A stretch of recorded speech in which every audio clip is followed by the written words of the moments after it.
Hello, আসসালামু আলাইকুম। আজকে আমি কি রান্না করব সবকিছু আপনাদের সাথে শেয়ার করব। এই তো বেশি কিছু না, আর অনেক শীত পড়ছে আজকে। সকালে তো বেরি হতে পাচ্ছি না, এত ঠান্ডা। কি করব, তবুও তো রান্না করতে হবে, খেতে হবে।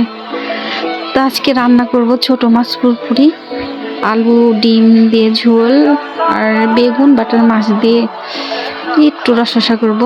যাই হোক, রান্নাটা কেমন হয়েছে সবাই কমেন্টে বলবেন প্লিজ। আমি নতুন পেজ খুলেছি, তেমন কিছু ভিডিও পারি না, যতটুকু পারি অতটুকু তুলে ধরার চেষ্টা করি। যদি আপনাদের কাছে ভালো লেগে থাকে তাহলে আপনারা সাপোর্ট করবেন প্লিজ। আমি তো সেরকম ভিডিও বানাতে পারি না, নতুন পেজ খুলছি, তেমন কিছু জানিও না। অলমোস্ট যেটা রান্না করব সব কিছু আপনাদের সাথে শেয়ার করব। প্লিজ ভাইয়া আপুরা সবাই আমাকে একটু সাপোর্ট করবেন। আমি ছোট ইউজার, তেমন কিছু তো পারি না, এই তো রান্না।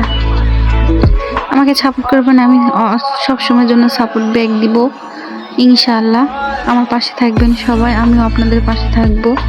ছোট বলে অবহেলা করবেন না প্লিজ। এক সময় সবাই ছোট ছিল, আস্তে আস্তে সবাই বড় হয়ে গেছে। এই তো আমার রান্না অলরেডি আস্তে আস্তে হয়ে গেছে। তারপরে কি আর বলবো, কিছু তো বলার নাই। রান্না হয়ে গেছে, তরকারি ছোট মাছের পুরপুরি, বেগুন বাটার মাছ, ডিম দিয়ে আলু ঘাটি।